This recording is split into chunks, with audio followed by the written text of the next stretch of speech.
I thought we'd have a staring contest today. You win. Did you think something was wrong with your video, your feed, your camera, whatever, your TV, however you watch me? How do you guys watch me, by the way? Do you watch me on your TVs mainly? That's a scary thought.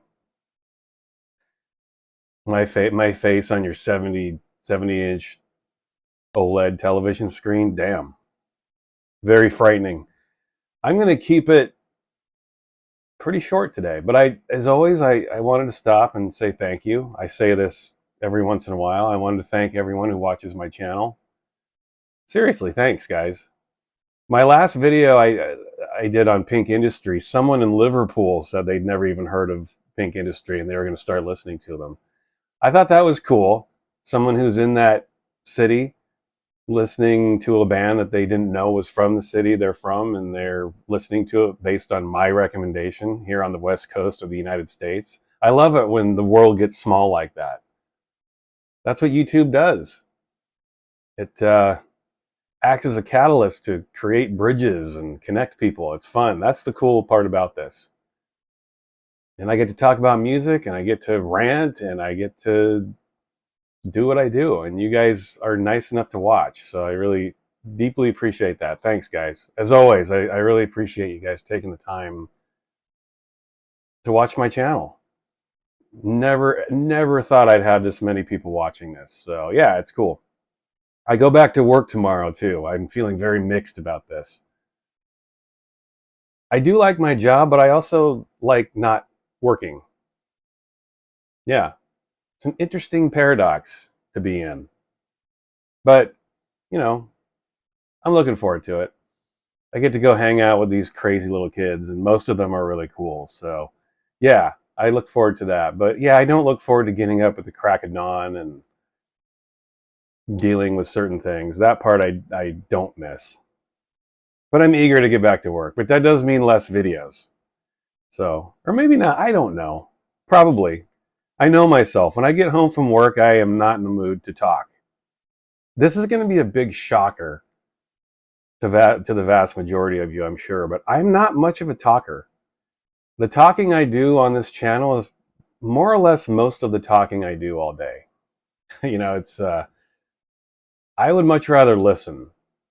If you ever meet me on the street, you'll probably maybe be surprised. I'm not much of a talker, so I have a lot to say about music, though, as you know. And I'm going to talk about this. I know this is a pretty mainstream release, but this just got re-released, and I thought it was worth mentioning because I love this album. I think a lot of people do. And I love this band, Talking Heads. I mean, excuse me, this band in the 80s was one of my favorites. This was definitely, when you're a kid and you're trying to get into different sounding music, but you're only exposed to what's on the radio or what's on MTV or whatever you have, because back then, obviously, there was no internet. The connection was drastically less than it is now in terms of getting constant feeds and news about music coming out. This was a big band for me in those terms. It was a band that was different, but they were popular. And I love David Byrne. I think he's one of the more creative, cool people that's ever been in music. I think his music is absolutely legitimate when it comes to towing that line between underground weirdness and top 40 popness. Few bands have ever done it better. And I think David Byrne is one of the more fascinating characters in music history. Really like him. And I really like the Talking Heads. These guys and Devo were my first favorite bands, and Kraftwerk. Kraftwerk, Devo, and Talking Heads. And a few others, but man, when you're a kid, you're like 10 years old and you're trying to get into music that's different, you're just fascinated with the world of odd music. These guys were the champions of that. And they're easily accessible because you could find their records. This is arguably the best concert movie video ever made. I don't think I need to argue that point very much. I think you know what I'm talking about. This is a great album. And I don't like live albums. I've said that before. This is one of the few exceptions that I think that a live album is absolutely fantastic. And Jonathan Demme was a big piece of that. You know Jonathan Demme, Silence of the Lambs, Philadelphia, Something Wild, Married to the Mob. He was a big director in the 80s and early 90s. He was on a major role. And he directed this. This was like his first relatively big movies. He did movies before this, but nothing. This was the first time I think people started taking note of Jonathan Demme. And then he would go on and direct really cool videos for bands like New Order. He directed the Perfect Kiss video, which in its simplicity is one of the best videos ever made. I can't stand videos where it's people lip syncing and fake playing their drums and fake air guitaring, but with the Perfect Kiss, New Order was actually performing. And Byrne zoomed in on their faces and got very personal. It's an excellent video. One of the best videos I think that's ever been made. And it's the Perfect Kiss, the 12-inch version, which arguably is the greatest New Order song ever made. So it was just that marriage, that combination of influences and connections that made that song and the video so powerful. Here he stepped it up and did a whole movie. Stop making sense. I saw this in the theater. My older, cooler cousin who was into like punk and post-punk and all that shit, he took me to this in a rundown, broken down theater in Portland, Oregon back in 1984. I was just a kid and I was fascinated. On a good system in a theater, it was something. It definitely changed my world when I saw this. Just Jonathan Demme really captured what was great about Byrne, his performance, the way his suits kept getting bigger. And, you know, Byrne had his own thing to say, and Demme kind of had his stuff to say. And, man, this is a great concert video. I don't normally like watching concert videos either. I would rather not watch a live album than listen to it. But that's one I definitely don't mind watching. So yeah, when it comes to live albums, not a big fan, but not only do I like to listen to it, I like to watch the video. It's just a really awesome experience. Would have been fun to see that live. But in terms of this audio release, at the time it only got released as one record. It was a super truncated version. It excised more than half of the concert. When you saw the video, it was the full concert, but the album, it was not even half of it. This is the full concert for the first time on wax.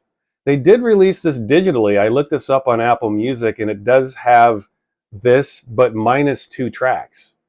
So you got to get this very release to get all of the songs. And it's the full concert. And it sounds pretty good. It's not the greatest press. Rhino owns this stuff. So, yeah. Those of you who bought Rhino records in the past, you know that you're in for some questionable repressing. Sometimes they do it right, sometimes they do okay, and sometimes they do just flat out terribly. This is more in the okay range. It's not bad, it could have been better in terms of the press. Here's the track listing, full track listing. What's unique, and the tracks you get only here on the vinyl, is Cities, which definitely is a fantastic song. And you get the combination of Big Business and Izimbra. So yeah, you get the full thing. There's the track listing.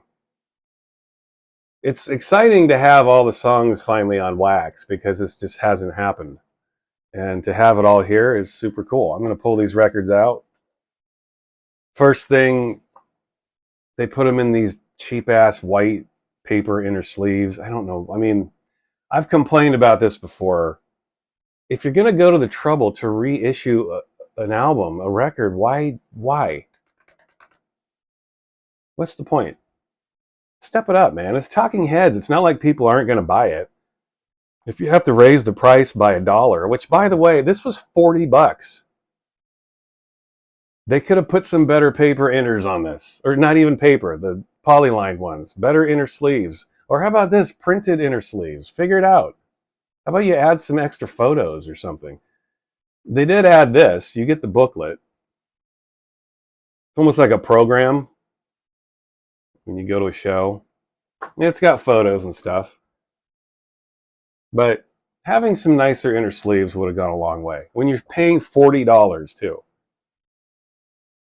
And Talking Heads fans deserve a little better. I can't imagine anyone would disagree with me on this. I wouldn't have killed the record company to step it up and do some better inner sleeves, man.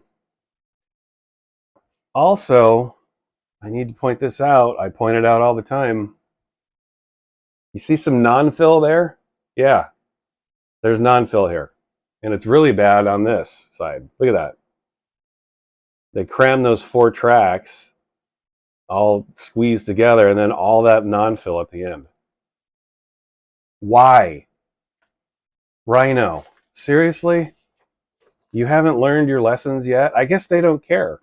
If people buy these, I mean, I bought it. So I guess in their mind, it's like, well, why should we try harder? There's some more non-fill on the other record. None on this one, but there's more music on this side. But if you can stretch it out all the way to the label, why would you not do that? This is the problem with modern represses. The quality control is shit. It's shameful sometimes. This isn't quite shameful, but this is definitely close. You got a big release like this. People have been waiting for this full concert to come out on wax, and then you do shit like that. It's annoying. Now, I can report the sound quality is not terrible. It's actually pretty full. The range is nice. It's a nice mid-range, for the most part. If you have a decent setup, you'll be able to figure out a nice way to make this sound. And there's the hype sticker.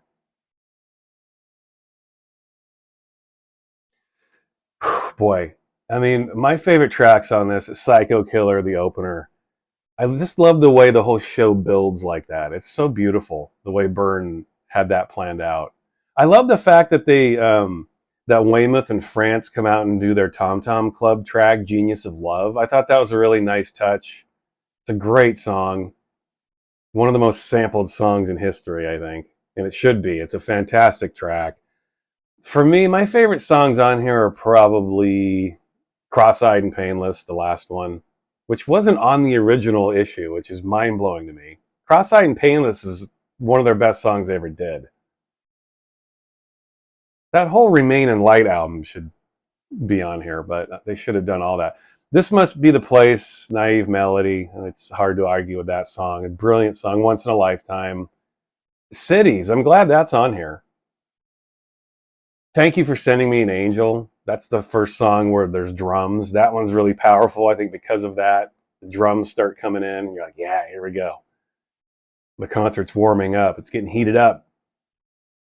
Not a bad song on here. The one thing about this concert show, movie, recording that I was a little disappointed with was Take Me to the River. I just never thought it really fit. It was a cover version. Swamp, one of their best songs, I think. Oh, so many good. What a day that was. Once in a lifetime again. Slippery People. Yeah, I think Cross-Eyed and Painless, the last track that's on here. The live version too is phenomenal. So overall, I would recommend. I think most of you who are into this album and knew this came out on wax recently, you probably already have this. If you do have this, let me know what your thoughts are, because I thought it was a very mediocre press with a great soundtrack, or a great song listing, I should say. The track listing is really good. The pressing, if you're going to go to all this trouble to do this, do it right, man. This is a classic album. You went out of your way to put the full album on here, and then you're just going to dick around and put the cheapest inner sleeves you can with a ton of non-fill. I don't get it. Anyway, I hope you check this out. It is on Apple Music minus 2 tracks, but it's Talking Heads. You can't lose. These guys never put out a bad album. And yes, I'm even including Little Creatures, True Stories, and Naked. Those 3 albums are really great. People started falling out with Talking Heads around that time. I don't think you should. I think Naked's a fantastic album. Give that album more time. If you thought they started losing it at the end, I don't think they ever lost it at all. I think True Stories is a great album too. These guys never did anything less than fascinating. And arguably their best release. I think a lot of people feel that way. I don't think I feel that way, but it's definitely one of their best releases. And that's a lot for me to say because, again, I don't really like live albums. So, arguably the best live album you'll ever hear. Courtesy of David Byrne and the gang and Jonathan Demme. Until next time, bye.